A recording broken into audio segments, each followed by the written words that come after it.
whaatalitali mai fo ma tapua ai le tatou whamoe moe. Le lai whaisina o whaamatalanga pupu. Ia, a mai ai fo. Ia, ai vunto fisiri tatou talitali noa. Ale, ia, tata ape whaamarulu atua.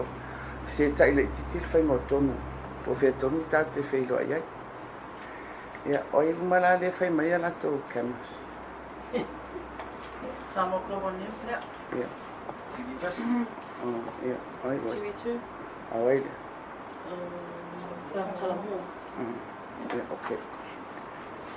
O le wa tatou amata. Ia, sa loia na feo. Ia, whaatalo whatu Samoa i o tūlanga whaalupe i le whaafunga tāpua i mai fo i le nei tai a fo whaamalo le langi mama ma le soifua maua ia whaafstai le alofo le tua ua Taitai na mai lo tau soifua ma mātou gola ia i le matango fie fo i o le nei aso whaapai atu ma le whaaloalo Samoa i o tūlanga whaalupe mai o lo si la fia ia o le nā vai aso sa whaatulanga ai le toe Feiga Aloaia o tātou Faiga Palota. Ina ua maea le Faiga Palota tele i le aso iwa po le aso wharai le vai aso tona. O le afiafia na pō o lea ua au mai ai i le Iuga Aloaia e le komisina o Faiga Palota ma ua whapena o na whao atu faasilasilanga i le au le malo. O le aunga o le nei tautalanga, o le fia whaamautuina lea e tauala atu nei tautalanga i a sui o le vaenga whaupawhai o le whaatuatua i le atua sa mo o tasi. Mo le silfia e le ngata i le tātou watunu ia ai maise i le tapua inga a e sa whapea o na whaatino le ratou Palota e langolango mo le tātou vaenga whaupawhai. Ia ai mai se foi o e sa tapuai ele ngata i nei Samoa ia al pa ia man mamalu o le tunu o e o lo afio ma papa au inu mau mai o te fia faasilasila tu e whapea i le tūlanga au ele o iai se suinga i le whainu mera a le tātou vaenga whaupawhai talu mai le whai unga o le Palota i le aso wharai le taluai. O loo whaatu mauina pea ia le tātou whainu mera i le 2.5. O te fia whalaulauina ia suafa mai tū malo. Ai mai se o le whaafonga mai ia le mamalu o le au tāpuai. Ia ma le tātou atunu. Ia mai mua na o faasilasila atu e amatatu i nei upolu. O sui nei o le tātou ainga o le whaatuatua i le atua sa mo tasi. Ia o au nei o fia me Naomi mataafa ia i le itu malo o lotu whanga.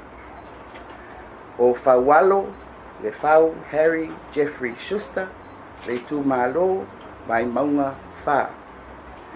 Manu le ua pale tā sala talitau whaleata mua. Le atinu Wayne so ialo whaleata lua. Fesolai a pulu tusi upu tuinga mala a ana numela tasi. Anga seata pale lio tanuvasa pelo a ana tolu. Toe sulusulu Cedric Pose sa alesa Schuster a ana fa. Awa pa au mulipola alo i tafua a inga i le tai.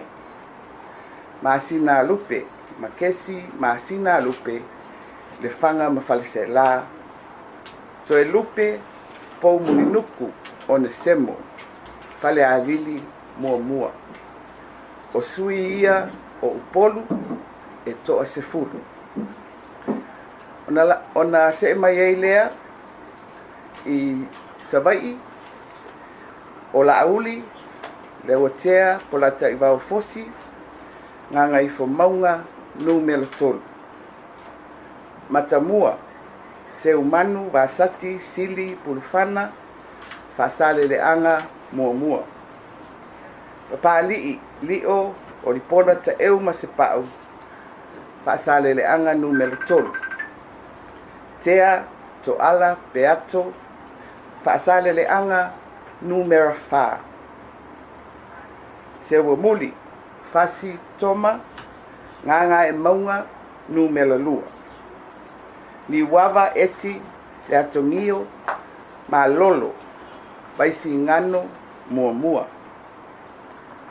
valasi lua pito fanua to manga tafito tafito vaisi ngano numera 2 se ula Ioane ala taua sisifo fepuleai fasavalu faimata sua salenga mua olo fiti afua vaai salenga lua mulipola ana rosa ale molioo palauli numera tasi langa aia tia tu au tufunga palauli numera 3 mo palauli numera 2 ua iai le swinga i le mae o le tatou Faiga Palota i le vaiaso taluai sa tula i mai ai le tofai a tia po le fionga i a laulu ma pesone ma pusua a i le faiunga o le toe faitauina o le Palota a le tatou i tu malo o palauli lua o lea ua tula i mai ai le ota laki la mositele o le sui fo'i o le tatou ainga o le fast ia o le faasilasilanga lea i le paia o le tatou atunuu o loo faafogafoga mai ai maise ie o sa tapuaʻia faiva o le tatou aiga o le fast o le taunuuga lenā o le tatou faitauga aloaʻia ma ua atoa ai le tatou aiga i le fainumera o le 25 ia manuia ia toi tula o lenei aso mafuafuaga auā le aso sapati ataeao e momoli atu mo ngā alofa o le tatou vaenga whaupawhai ia tapuaʻi mai pea o loo iai nisi laasanga e ao o na ngā lulue iai ma tapenapena ia auā le faasolonga o le tatou mataupu faaiʻuga o Faiga Palota ma le faatulaʻi mai o se Faiga Mālō ia soifua ma ia manuia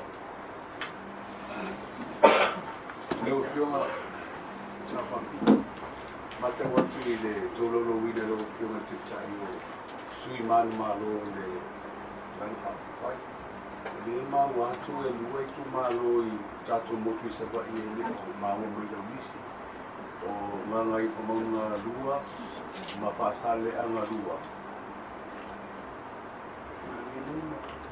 o paʻule ia te ia faamalulu atu o lea iai le lisi ae pe ua paʻu i lau faitauga o magele se kati fiaui faasaleleʻaga numera 2 ma vaele paia aua iona paia aua sekuini ou te faamalulu atu i o uso a sui filifilia ia ua seʻe le vaaia le loo matua ia o le ua whaafonga fo i le matu o senga nei suafa ma le whaamaunga le o mei tūtau ngā rohe. Sapa ia skulu lima ia sui al whaatūtua i le kua sāma o tas. Whaa le heo pipi ia matutu o tas e o tas. Ma losi leo no ina lo tō pāti whaafai. Sa iei se manatu e o se tūlanga whaapea lau tō mawhainga i tātou motu tēni sarafai. sa ele faamoemoe maualuga atu le numera o salafai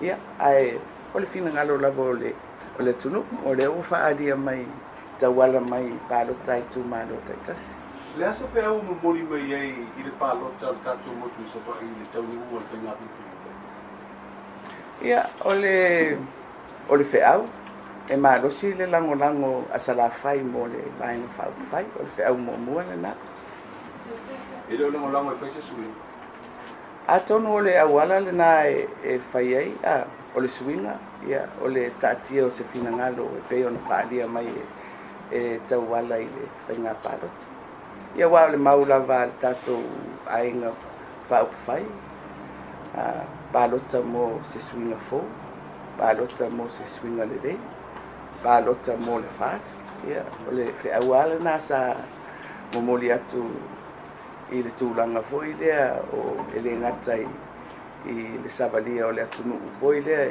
e umitala ma whamitalanga i whai. Ia a wha lau iloa foi la o ina asa i le aunga o le whiau o se swinga. Tele a ia ni se vaenga ia sa aria li mai le pangasolonga o le palota, mai a i le asunga fua i le palota mua o le palota au. La sisi alo fiona te tai mai vanga whakakufai i nei o kuia sa aria li mai palota whaalua. Ia pole ama ia tu isi whare palota i le maua sua whailola e sa palota isi whai ngā palota. Ia mai isi a mau lave ia sa tūra i mai. Ia o te manatu o vaenga ia te momori mai. E le o ni mea fo. O mea tupupea le palota whanua, ai mai se ala i tūlanga poile ese ia whale palota. Ia e pei o leia e mai tauina o lo o whaia pea le ngā ruenga poile a ofisa. I le poile e tusi e le o whaungaina ia masini whanei o na pō poile e whisota i ngō fie ai ma waila le tūlanga le o le palota whanua. O lo mau ale tūlanga lea e whoile o le o atu tangata i le o ia suafa. E rua la mea, o le mea mua e le i le stala. Mai o le mea mautinoa na mea. Ia a le mea lona rua, pe ua iai se lape whoile i le ngā ruenga, a le au whai ngā ruenga ua pa ua ia le tuino se suafa o se si tonu o tātou whai, o lātou lisi. Ia a tonu lava e awale wa yel tu la fono foi le ata to tauna lista la un tanat.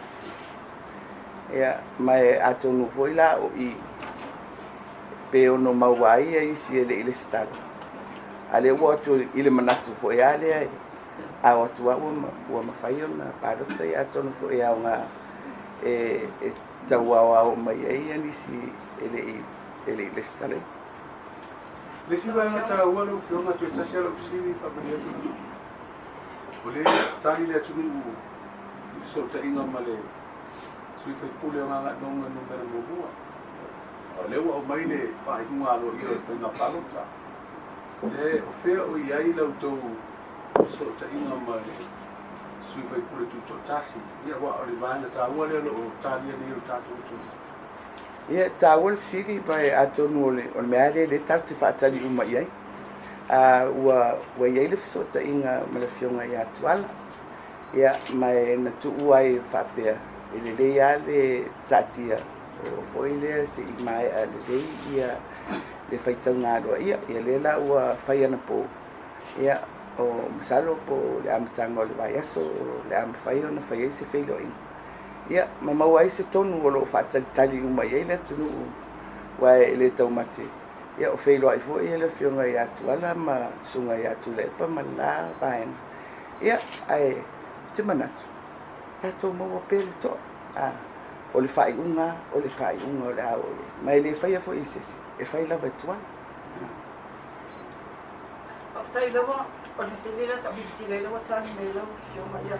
Ai tuli loa tule sili a tanga vai mo tulanga le tatu pena palota le mai le system le na ye lima tau sango ta pena ye le tatu system ale na mai tau le telo ona fa le to numa ya tulanga foi le umi foi fa ta le tatu le fa uma ye mai au mengo lo o fa uma pa le status ya se pina ngalo o lo que mo sai le ko na fa le tulanga le tu wai le na ye ale na lima tau sanga o ta pena system na mali nei piso so ia o foi no minsta foi a uia ele isi mtanga dunga de ele senga dunga tengo fie e foi le tau mana tu pa do taruai ile mere fa pe o umi tele fa tanga o le tau manatu e pe na mai a mai ai pa ya so mo ia le o tau fa ia au mai mo le vai so mua o te lo fo yo le mea o tupu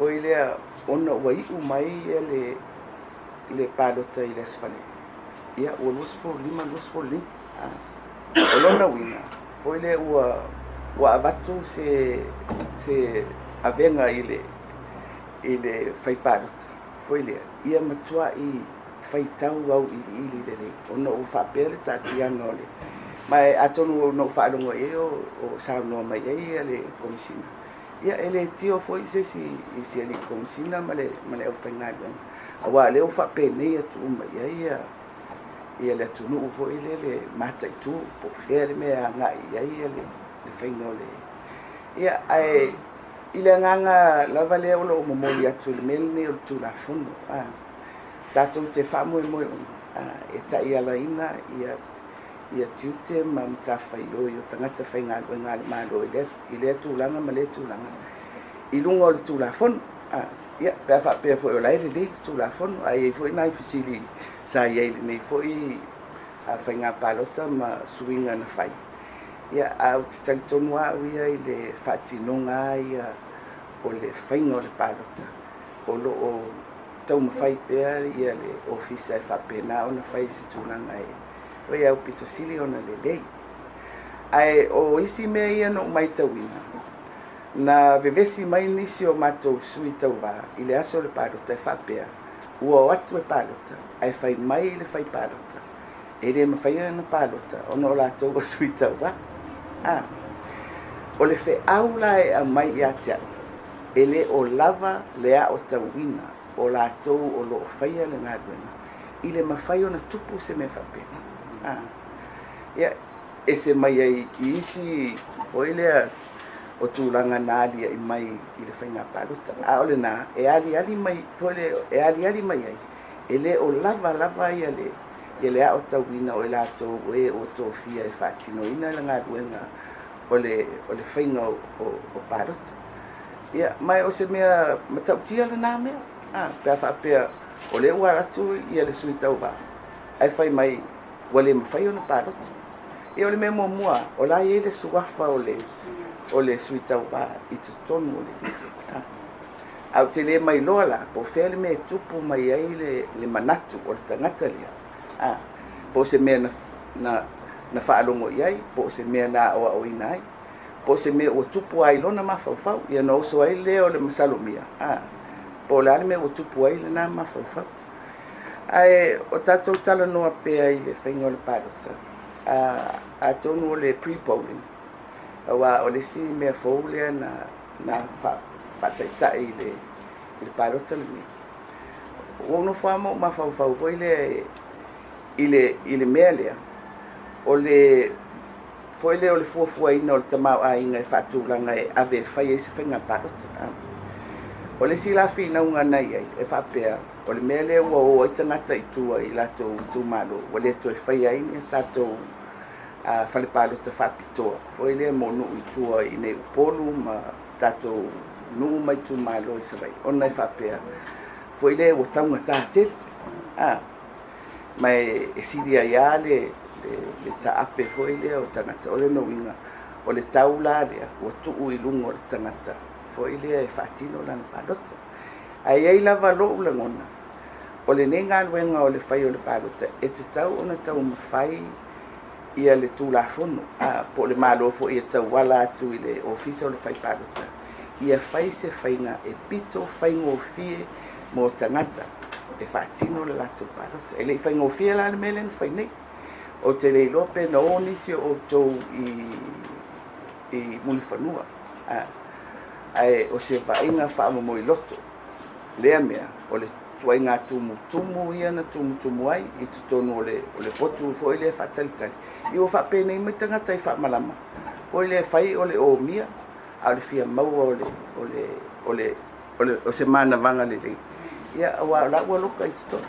A o whafu fo ia, o lo whapena o na pāpātutu i lātou o le e whaasoro atu. Mea ia fo i lea sa langa atu lava ai le whaia le whainga palota. Awa a whapea o tangata whainga lua. O le aso tofi. Le aso lea aso maroro. Ia ma le aso whalei le pea.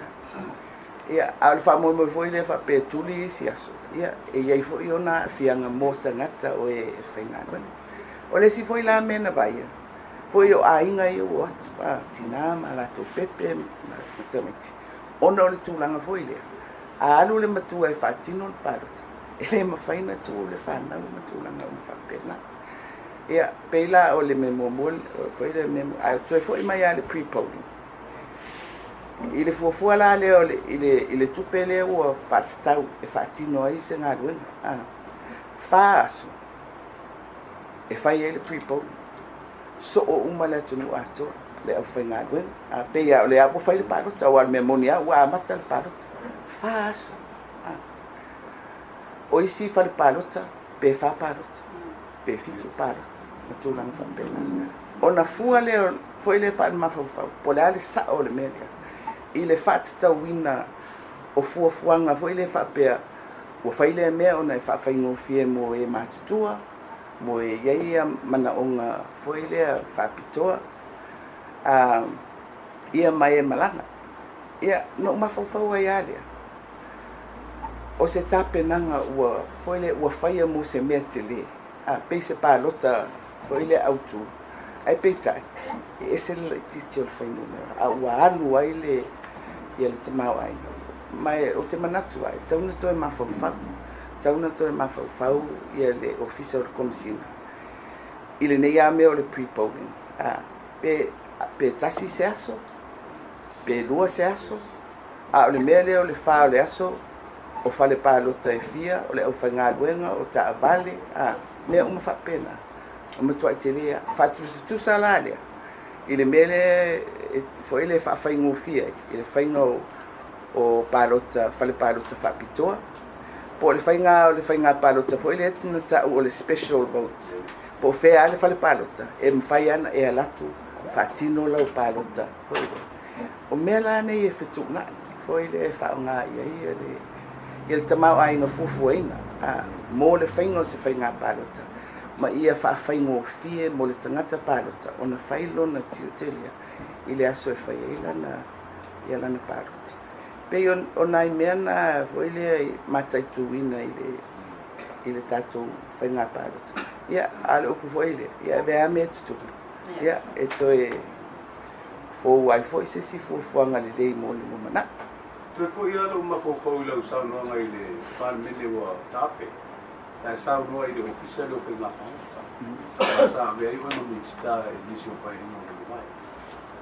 Tau na whātuto tasi, ono le a whianga o le official i whainga whakoki.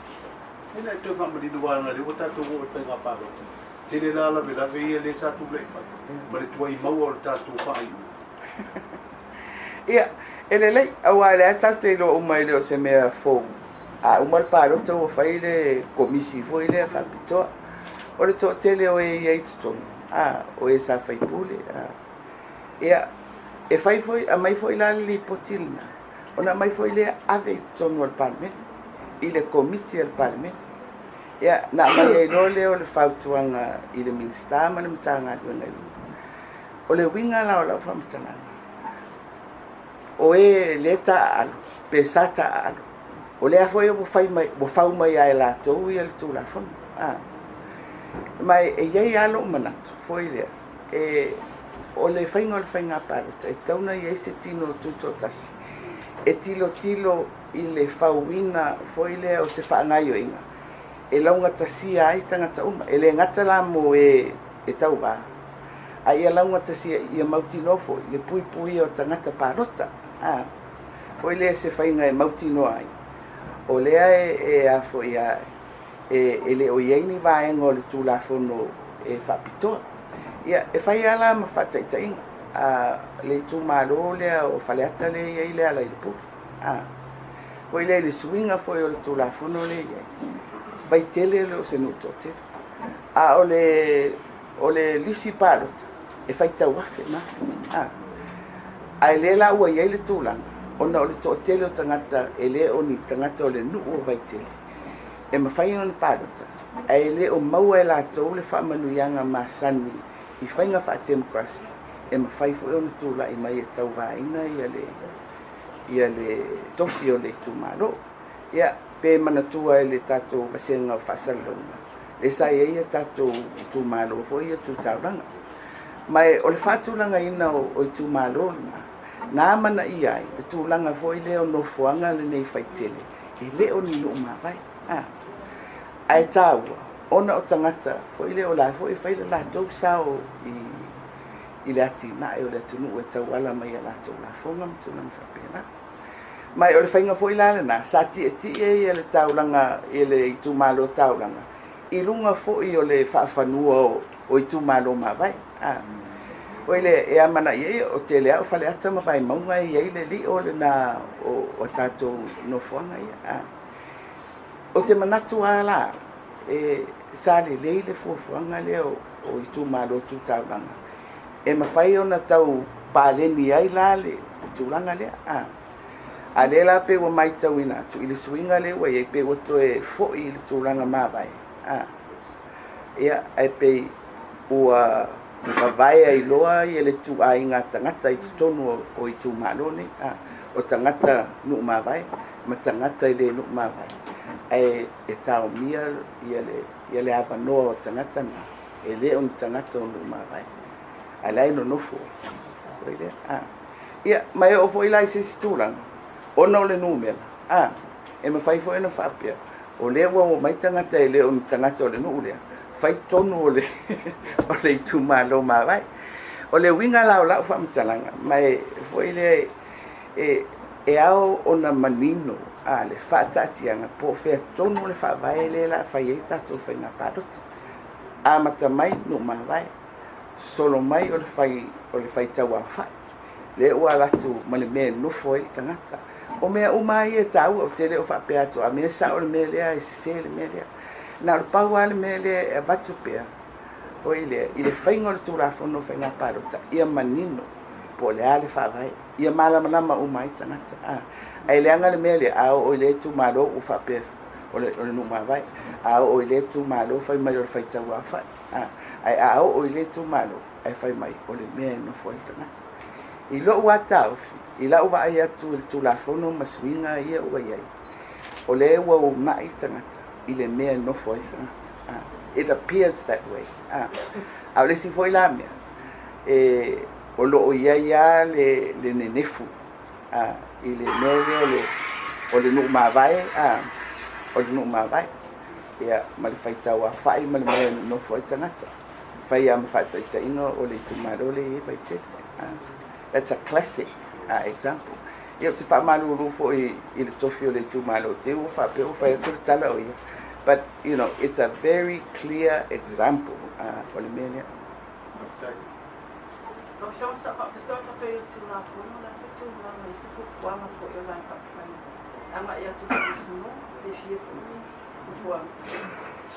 Yeah, olo tapen pena la.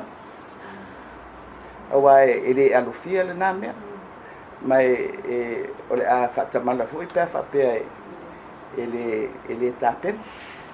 Ya wa le o ma o foi le pe inicio famtananga lo ka pena foi ya le situ ya tato ya wa le o tati mai le tani ta ona fa o ya ato no fa ingo fo le vai aso tato do fo na ya sa no so al te tai o le la vutu fa ya mai a mese fi le tulu ma fa pele o fi o to fino mo mande tua ia pio na o se upu foi le na fa'ala a le ai o faia fa masino le si po le ala na me na fai i me le palota ai a la su pinga a mo ia ta o tolo le tau numa le ta tu foi na i pesi dia na fai lau fisi le i le sunga ia tu le pa wa o ia o le ia fai te foi taitele i le fai o se talo foi le al fai lo tala o mautino pe foi la o le po le fenga parot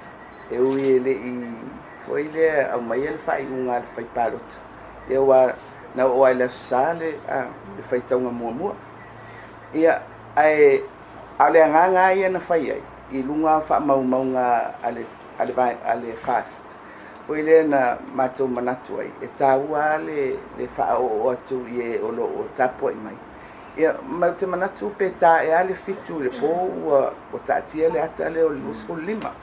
Wa le ai maua mai fo i lea ia li poti mai a mātou sui i tawala mai i alatou whailau tusi i Faiga Palota Taitasi. Ia, o le me fo lana mo le ua whai ai le whalinga fo i le nei wa le walo ia. Ia, e le ale momoli atu o lai whatalitali mai ia e o lo tapua ia whaiva o le vaenga whapawhai. Ia, tainane ia le whaiva whaitele o le turu po where me o le atau nu ia ia le tatou whainga whiwhiringa. So regarding the petitions potentially against the seats that you've won, that FAST has won, at least I think half the seats that FAST won are like contestable under the qualifications.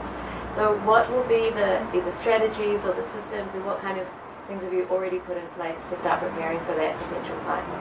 And forgive me if I'm asking you to repeat yourself. No, I'm not quite understanding. They're being contested under what? So in terms of who's eligible to contest, Oh, there has to be that 50% threshold that they need to Oh, cross. that Yeah, one. That one. okay. So at least the seats that FAST won are fit under that bill. So I guess I'm interested what has already been discussed in the party, or what strategies are being deployed, what kind of army are you gathering, so to speak, to get ready for that. Oh, thank you. We do have a legal team. They have all those matters in hand. I mean, we're not only would be responding, but we're also looking at issues where we would make submissions to the court with respect to irregular issues under the Electoral Act. So we have a team. We're on it. Is it quite a large team, and can you tell us a bit more about who or what kind of people they are? It's a sufficient team. And about I guess, coming out of last year with the bills that were passed, do you have any concerns about the safety of those petitions, with the nature of the judiciary and what's been the changes that have happened in the Supreme Court? Are you concerned at all about the safety of those petitions this year? I think there's always a concern, but I think we need to have trust in the system, that the matters would be given, of course, due judgment by the courts. I mean, it's out of our hands, and that's the procedure. That has been the procedure in the past. You lose some, you win some. And I'm interested in if you've given any thought to the possibility of some kind of national unity government, should FAST become the governing party or not, if that's an avenue you'd want to go down, considering that at the moment we're looking at a very hung parliament, and we're in a state of emergency, and there's a pandemic and a national economic recovery to undergo. So has there been any thought given to that possibility? Yes, of course. I mean, we've been asked about, some of the contentious bills, and we've said that if we got in, we would review those bills. But, in particular to the point that you made, it's a very pertinent point. And I think, all of us who are elected, we have the interest of the country at heart. And I hope whoever takes up the helm will look to ensuring that, with those kind of numbers, the Parliament will be able to come to some negotiated arrangements of how we can progress. I guess there's still time before you can fully figure out how that will look. Yeah, well, you know how it is. You never know until you get there. And as far as you know, it's not been very clear from the law what we do in a situation with such a contested number, I guess. Whether a parliament can begin while petitions are ongoing, or whether you have to wait. Do you know?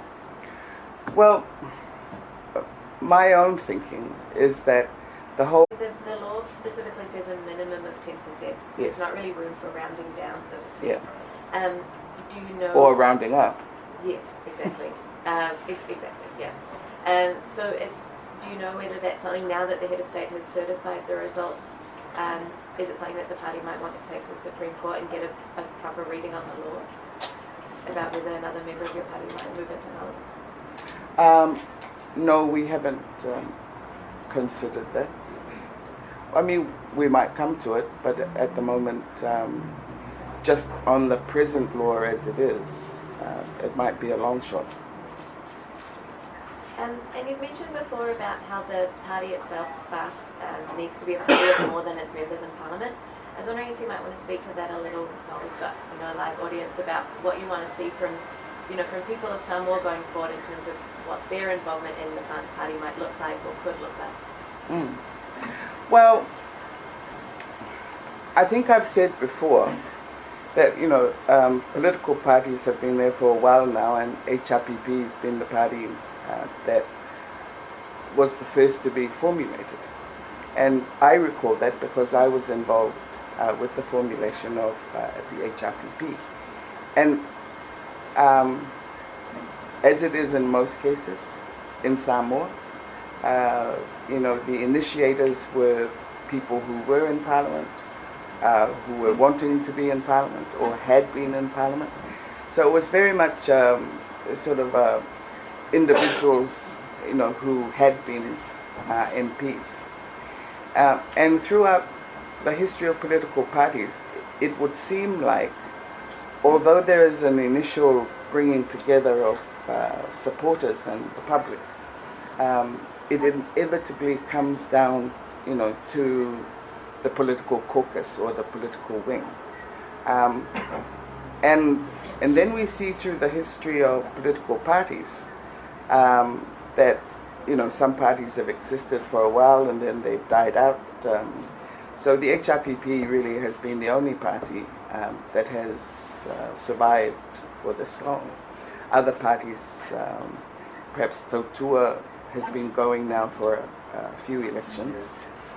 But I, in reviewing that history of political parties, I really do think that if you want a political party to survive and move on, you do have to maintain, a broader base than just the political wing, because political parties are people's organizations. So, and for FAST, I mean, we would not have been able to achieve what we've been able to achieve up to date had it not been for that broader support.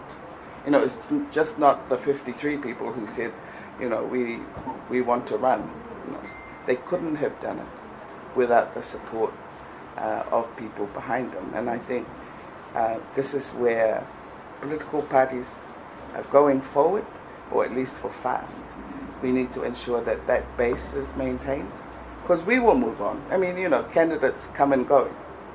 But, if we want the ethos of the FAST to remain, then that can only be done, through the extended body of membership for the party. So I think it's another journey for FAST, because it's such a new party.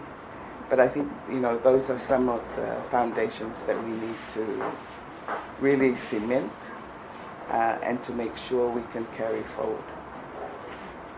I guess you'll be looking at setting up kind of chapters or branches. Is that sort of how you see the future panning out? Yes, I think so. I mean, we all already have supporter groups, but then we need, I think, to look at, how to properly formalize, because it's essentially a membership organization. So many of the support groups have just been that. They've been support groups. But I think for the organization to really be structured, we do need to have a look at membership, how that can be organized, both in Samoa and overseas, because we've seen the support, the level of support of Samoans from overseas.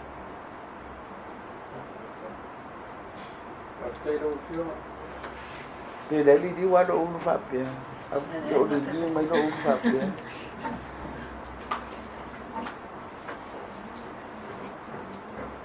Ya, uma ya tato.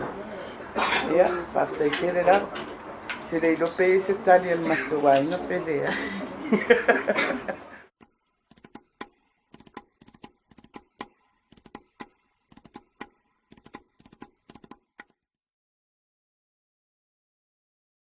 Find any opportunity to smile, and when they smile, so do we.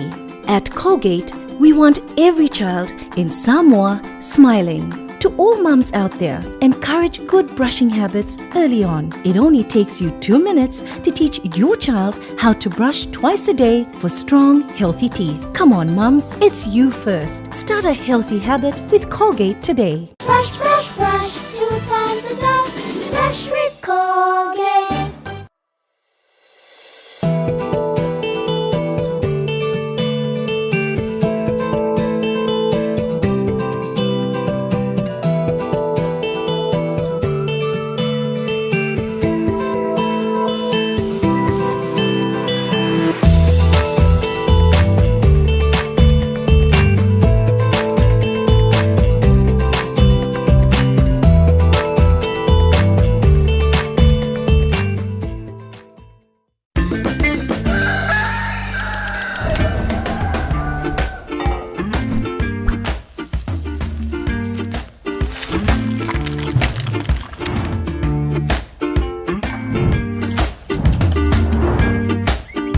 This is really good eggs. I love eggs.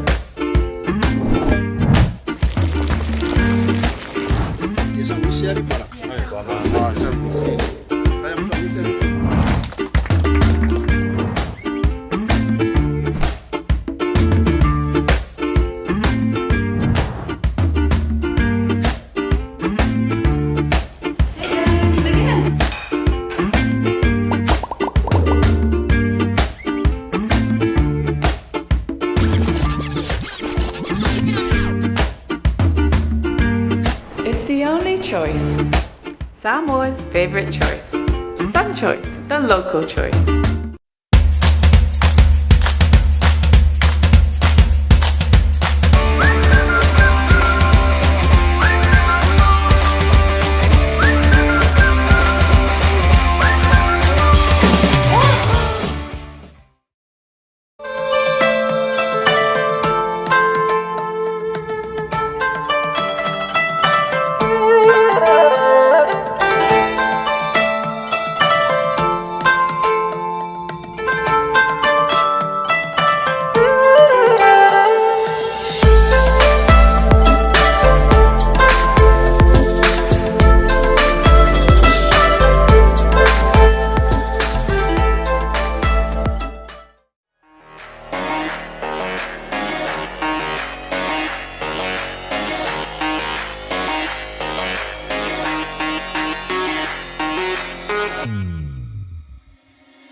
Swire Shipping is servicing Samoa for over 50 years, enriching lives and connecting Samoa to the world.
The weather is always good with Taula.